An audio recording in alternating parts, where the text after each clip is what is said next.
Hello, Cheryl Mahedon's office. For most of us, an election campaign means way too many phone calls, an array of ads during hockey, and the occasional knock on the door at dinner time. But for Allayna Ramp, a political science and philosophy major at the University of Lethbridge, elections mean evenings and weekends spent talking to people. We're not here to change people's minds or ideas necessarily. We're here to help the campaign, and by moving it forward and going out, knocking on doors and saying who we are, that's how you're going to make a change.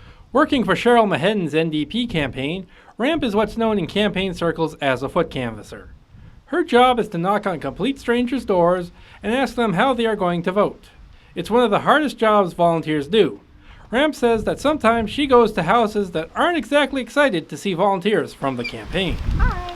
Hi. You have people from other political parties who want to argue with you for a couple of hours, and it's hard to shut them down sometimes and just be like, no, okay, that's great, I respect your opinions, but we have to move somewhere else and do it politely. Canvassers like Ramp are important because the data they provide can be used as a low-cost method of polling to find out where the party stands within the riding. Voter contact organizer Jennifer Takahashi explains why that data is so important and how they use it.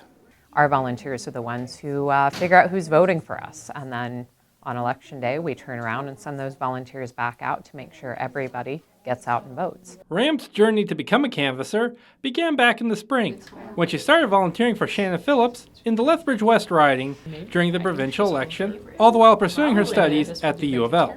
Pretty much while writing a final, I turned to my dad and said, hey, do you think Shannon still needs some help? And a couple of Facebook messages later, and we had a volunteer deal going on. After a short summer off, Ramp was called back into action when the writ was drawn for the federal election in August. Now with the entire country to cover, she spent time in places she normally hadn't given much thought to, seeing how national issues affect parts of Lethbridge differently. As for prospective volunteers, she says all they need is to not be argumentative and come with an open mind.